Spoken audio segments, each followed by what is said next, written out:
Welcome into RedRaiders.com. I am Krista Pirtle, and Texas Tech is gearing up to host a top 10 West Virginia team.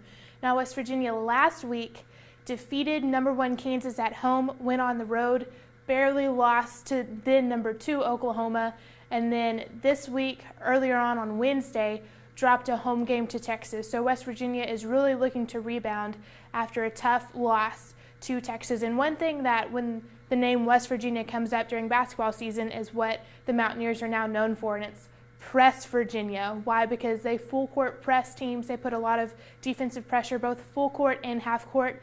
West Virginia currently leads the country in turnovers forced at 20 per game. In steals, they are also number 1 with 9 to 10 steals per game also. And the key for this are these two guys right here. Javon Carter is top 50 in the country in steals per game with about 2. And then right here is Jonathan Holton. He is the front guy of this press. He is long and active and the energy guy for this press, and we're going to look at that real quick right now.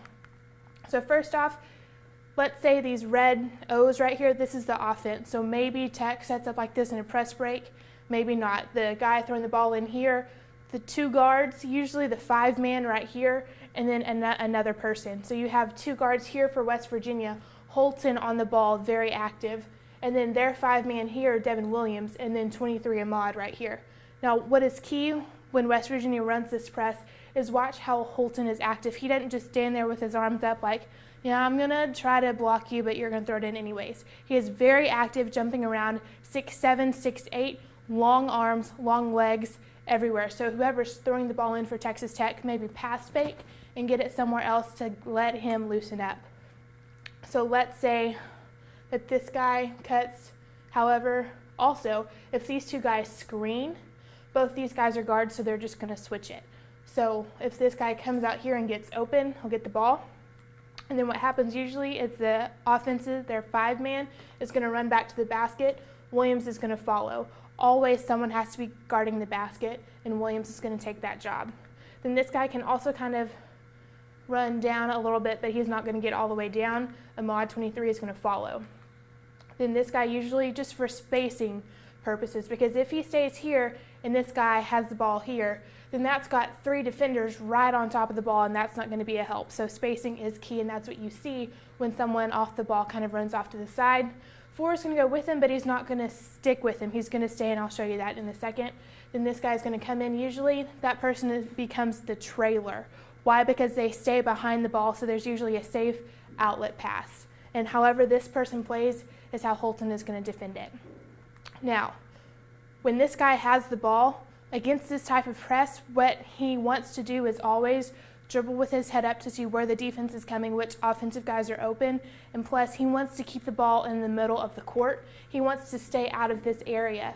Why? Because the baseline quickly becomes a 3rd defender when a trap comes. If this guy has the ball and he looks up and then he just takes off toward his right and kind of gets going, that's when Holton here 1 is going to come and trap that ball. 2 is already defending the ball, so he's going to be right here, and 1 is going to come up to trap it. Now, the reversal pass, what I mentioned with the trailer before, if he stays behind, that's fine. Think about it. West Virginia also has this press defense, but also this team has to get the ball across the court in 10 seconds. If they pass the ball backwards, that's just fine. They still have more to work with much less time on the clock to get the ball across that half-court line. So they aren't going to be too worried about the ball going back this way. Instead, here's where 4 comes in. You see he is not all the way on his offensive player. Instead, he is playing this middle area. 23 is going to stay on his man. He is 1 pass away. So half-court defense, full-court defense, 1 pass away, you are denying the ball. They're on the ball, they're trapping, and 4 is pretty much help side right now. Because this guy is staying behind the basketball, he doesn't have to worry about him too much. So he's going to hang out here. If this skip pass happens, is where the press gets broken easily because he can just take the ball down this way. So he can try to steal this skip pass by playing in this help defense right here.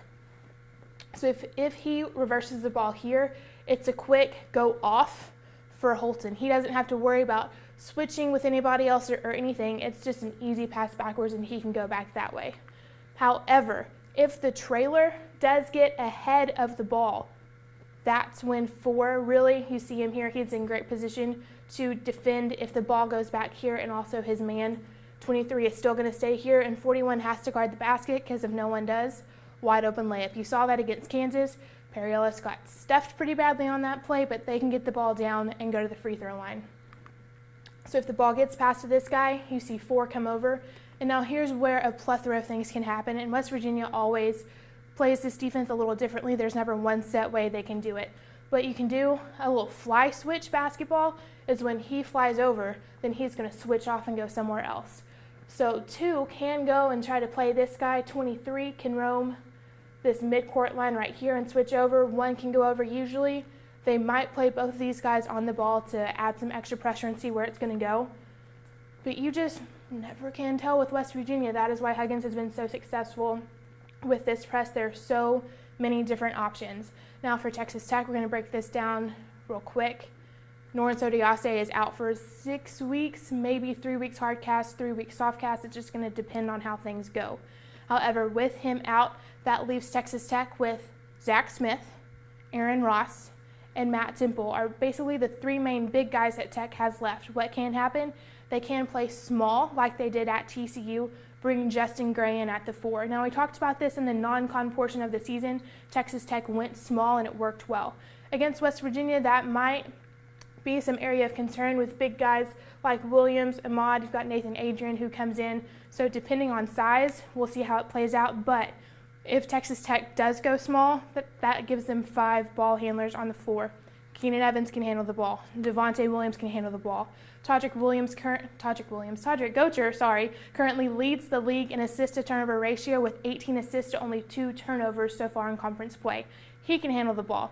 Justin Gray, if he comes in and plays at the 4, he can handle the ball. And Zach Smith at the 5, he's been working to be more of a stretch 4 or a 3 guy, so he's worked on his ball handling. He can handle the ball.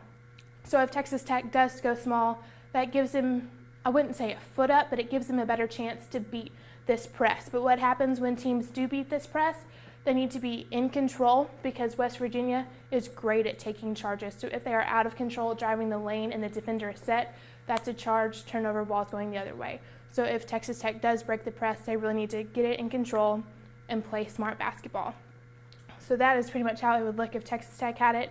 I mentioned Lawrence. Matt Temple played well at TCU. He had a career high, I believe, 8 points. He did well in Fort Worth.